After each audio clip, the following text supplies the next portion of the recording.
by Tom Demerly. The United States, France and the United Kingdom launched strikes against targets in Syria on Friday night, U.S. time, early morning in Syria. The chairman of the Joint Chiefs of Staff, U.S. General Joseph Dunford, told news media that the strikes hit 3 targets inside Syria.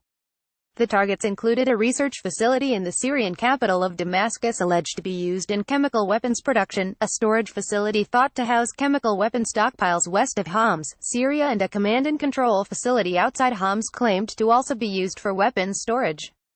A chart released by the Pentagon showing the 3 sites targeted by the airstrike on April 14. The last cruise missiles may have landed in Syria for now, but the propaganda war is in swing between the U.S.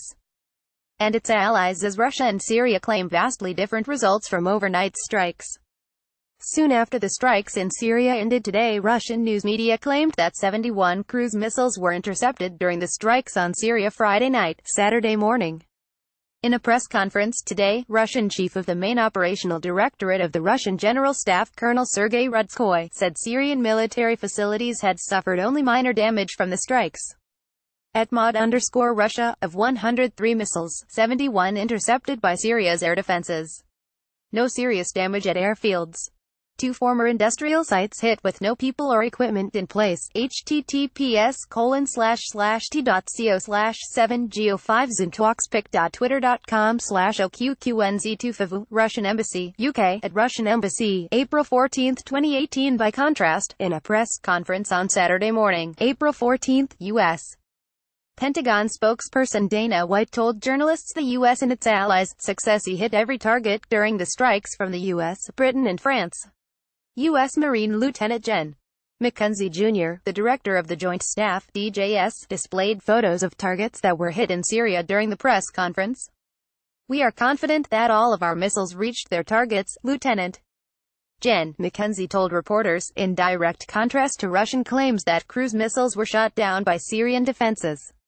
The U.S. released the following details on weapons employed in the overnight strike. From the Red Sea, USS Monterey, Ticonderoga-class guided missile cruiser, 30 Tomahawk missiles, USS Laboon, Arleigh Burke-class destroyer, 7 Tomahawk missiles from the North Arabian Gulf, USS Higgins, Arleigh Burke-class destroyer, 23 Tomahawk missiles from the Eastern Mediterranean, USS John Warner, Virginia-class submarine, 6 Tomahawk missiles, a French frigate ship, could not understand name, 3 missiles, naval version of Scalp missiles, from the air, 2 B-1 Lancer bombers, 19 joint air-to-surface standoff missiles. British flew a combination of Tornado and Typhoon jets, 8 Storm Shadow missiles. French flew a combination of Rafales and Mirages, 9 Scalp missiles. The above order of battle does not include the F-16s and F-15s aircraft providing DCA, defensive counter-air, nor the U.S.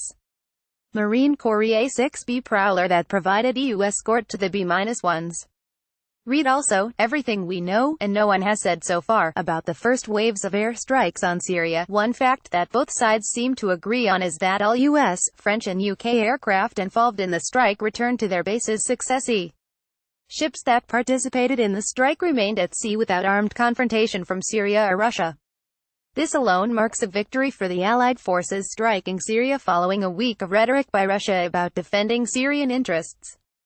Based on this outcome, it would appear the U.S. and its allies can strike targets in the heavily defended region with impunity. U.S. President Donald Trump tweeted, "Mission accomplished," on Saturday morning. While claims of success or failure by either side in a conflict are usually manipulated to control public perceptions, Russia does have a long reputation for effective and highly adaptive air defense systems, as the U.S. does for precision strike success using cruise missiles. Russia also has a reputation for using media as a tool to craft perception of outcomes, historically to a greater degree than the U.S. But despite Russia's admittedly dangerous air defense technology in Syria, it would appear the 3 nations delivering the overnight strikes in Syria achieved their objectives without loss. One potential factor that may have influenced the effectiveness of some U.S. weapons systems was that the U.S. administration was very vocal about the upcoming strikes, giving significant advanced warning to Russian-supplied Syrian air defense units. It is reasonable to suggest that Syrian air defense units spent this entire previous week preparing for a predicted U.S. and Allied strike on Syria, based on intelligence gathered by Syrian and Russian air defense crews from the U.S. strike exactly a year and a week ago on Shahrad Air Base in Syria. Air defense crews were likely well drilled and prepared to meet a U.S.-led attack on their claimed chemical weapons facilities. By contrast, this also gave the U.S.-led trio of nations participating in the strike time to gather intelligence about Syrian air defense capabilities so attack plans could be optimized to avoid losses. This approach appears to have prevailed in this strike. If Syrian air defense units were ineffective in stopping U.S. cruise missiles, and most information now points to that outcome. Actually, it looks like the Syrians fired their missiles after the last missile had hit. This represents a significant blow to the Assad regime and to Russia's ability to assist in an effective air defense in the region. The Tomahawk missile, one of several standoff weapons used in the overnight strikes in Syria, is an older and still effective weapons platform, especially in its most updated versions. Tomahawks were first employed in the 1991 strikes against Iraq when 288 of them were fired in the opening days of the war. While first adopted over 35 years ago, the Tomahawk has been repeatedly upgraded but remains somewhat limited by its overall dimensions that prevent it from having a larger engine installed that would deliver greater speed. The missile currently flies to its target at low altitude and subsonic speeds of about 550 miles per hour. This low speed may make it vulnerable to sophisticated air defense systems Russia is known for, such as its advanced S-400 system, called the SA-21 Growler in the West. However, the low-altitude flight profile of an attacking Tomahawk, its ability to use terrain masking for cover and concealment, and its relatively small size, significantly smaller than a manned combat aircraft, make it a difficult target for even the most advanced air defense systems. The Russians supplied air defense systems in use in Syria that include the S-400 missile and its 9-2 and 6E Gravestone fire control radar, along with other systems, are highly mobile and highly adaptive. That means that while intelligence sources can pinpoint the locations of Syrian air defense systems prior to a strike, those systems can be moved in the hours before a strike to present a different threat posture to attacking missiles and aircraft.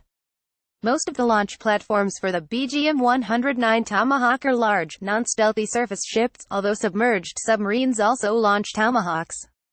The newest version, Block IV Tomahawk missile, employs several upgrades to its guidance and targeting systems that improve accuracy and flexibility, but may increase time over a target area, making the missile potentially more vulnerable to sophisticated air defense systems.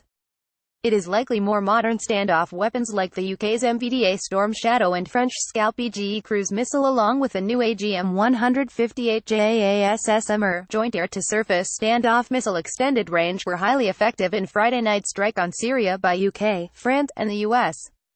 If this were the case, the Tomahawks may have served a purpose by engaging relatively lightly defended targets, while attacks by the more recent version of Scalp and JASSMR missiles could have struck more heavily defended targets. As with most conflicts, the ancient cliché about the truth being one of the first casualties seems to be true in this latest exchange in Syria, but the emerging strike intelligence from the US, England, and France suggest this round goes to them and a significant blow was dealt to the Russian-backed Assad.